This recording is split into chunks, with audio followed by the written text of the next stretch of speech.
Welcome to Inspirational Journeys, everyone. My name is Ann Harrison, and today there's a couple of things I want to talk to you about in honor of NaNoWriMo's Preptober, or as a lot of people know it, as NaNoPrep. So, first of all, before I get started with that, let me just encourage you guys to go and visit my website at annwritesinspiration.com. And also, while you're there, check out the blog. I want to give a shout out to Tish Bouvier, who helped me get the website theme changed and find a banner image to go with my logo to make it look warm and inviting and more, shall we say, not quite so busy, but more colorful and just more professional, because I didn't want just a plain look. We did something really, really nice with it. Of course, you do have the ads, which that's something WordPress does. I'm not going to go into all that, but I do encourage you to go look that, check it out, see the new look, go and look at the blog, because I've got some character interviews up there that I'm sure you'll enjoy, and I'm going to put a poem up there later. So now that I've encouraged you to go to your website, we will move on to our Preptober topic. And today's topic is what to do when you're blocked. Okay, so you start your story, and I'm saying this because you, meaning me, I'm talking to myself, start the story, but yet you get like 6 or 7 chapters in and you get stuck. You hit a brick wall because you have no idea where the story's going. All right, the first thing you want to do is pray and ask God where He wants the story to go, what direction He wants it to be. Second of all, you read in your genre and do your research, because research is key at this point. And you want to make sure to do that research so that you know what your topic is about, what your story is about. And as you're reading in your genre, you will have ideas. You'll have ideas that you can put in your journal, which is the next thing. Always make sure you have a journal handy, whether the journal is a document on your computer, an actual paper journal with a pen, a notebook and a pen, or it's, the Notes app or a journal app you've got on your phone, your iPad, whatever. Make sure you have some sort of journal handy, because you're going to want to write down the plot points and questions you want to ask yourself, and plot devices and things like that. So that's important. And also your comp titles. The next thing to do is, if you have a character with a trait, or like, say, for example, in a psychological thriller, you have a character with a certain disorder or a certain attribute that seems out of the ordinary. Like, for example, my main character in what used to be entitled Inner Vision, that is now called The Body in the Dorm Advisor's Office, she loses her sight, and in an accident she has Charles Bonnet syndrome. And I, for one, did not know where that story was going to go, because at first I had it in a trauma center. But you can't legally keep a patient there in the hospital against your will. So she had to go to all of these names are made up, the Hempstead Center for the Visually Impaired. She had to go to a rehab, vocational rehabilitation facility to learn how to live independently, learn mobility skills, and computer training, and all the skills necessary to live independently as a blind person. And she finds out she has Charles Bonnet syndrome, which becomes a strength. I'm not going to give you the whole premise, but I know the inciting incident. I know the killer now. And there are some things that I will find as part of my discovery during NaNoWriMo that will come later as I write.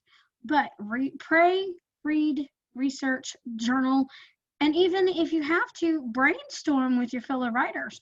If you have writers in your community, brainstorm these ideas, or brainstorm, put them on the NaNoWriMo forums if you're signed up for NaNoWriMo, because that's where community is really key, because that way they can help you figure some things out. So those are some ideas. And also, so if you like watching movies on TV, watching shows, find some shows and movies in your genre too, so that you can get the visuals. And all of that. But I had to take back, instead of diving, dive bombing right into the book thinking you know where the story goes.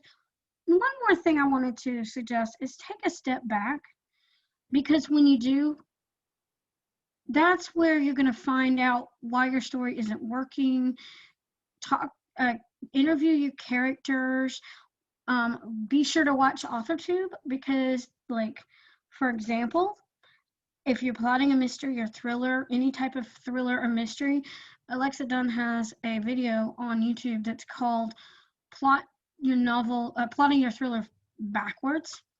And I can link to that in the show notes. And there's other author tubers out there, like Ellen Brock, who Jen likes to watch. She talks about the sagging middle. I'll have to find that link. But there are so many different authors out on AuthorTube that have some really good advice when it comes to plotting your novel. And even the NaNoWriMo channel on YouTube has some really good tips and tricks for, writing your novel, plotting your novel, that kind of thing. Because you may need some tips to try to pull yourself back and figure out exactly which direction your story's going. So that's what you do when you hit a brick wall. Pray, read in your genre, research different aspects of your novel to find out what makes your character quirk.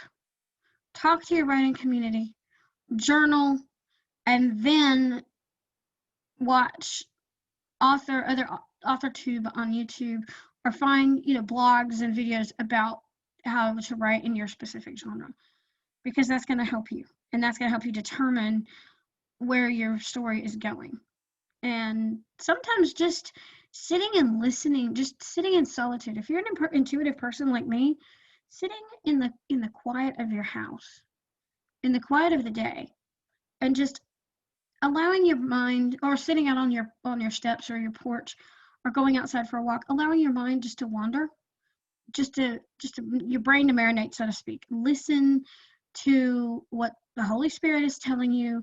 Listen to your inner self. Because if you're a spiritual person, intuitive person, you'll know when the story's right. You'll know when it's wrong. But take that time to listen. Listen to your characters, as I've mentioned in podcasts before. Listen to the world around you. And just be sure to have a notebook or journal handy so you can take those notes and figure out where they go in your story. So those are my tips for you today. I hope that these are helpful. If you have any questions, if you have any suggestions for future episodes, if you have any feedback whatsoever, please send an email to annwrites75@gmail.com, or you can contact me via my website or social media. All of my links are in the description and in the show notes, so please feel free to connect with me, and I can research the topics for you. And or if you have a question, I can research the answers and we can discuss them. And I may take some questions if I'm doing like Twitter chats, or I see something on a blog. I may do like a character motivation type thing. So, I may research those and do those as episodes too. So I do have one interview coming up later on in November, so do stay tuned for that. But we'll be talking about NaNoWriMo updates and more Preptober updates, because we've got 12 days left in this month. So if you're going to write a novel in November, now's the time to really be prepping. Unless you've already been prepping before and your Preptober is going well, or if it's going slower than expected like it did for me, then you've got to step back and take the time to do the prep and to follow the prep suggestions that I left you. So hope you guys enjoy the rest of your day, and hopefully I will see you in the NaNoWriMo forums, in the groups, in virtual write-ins, because I know that all write-ins are virtual now. So I'm hoping to see you guys there.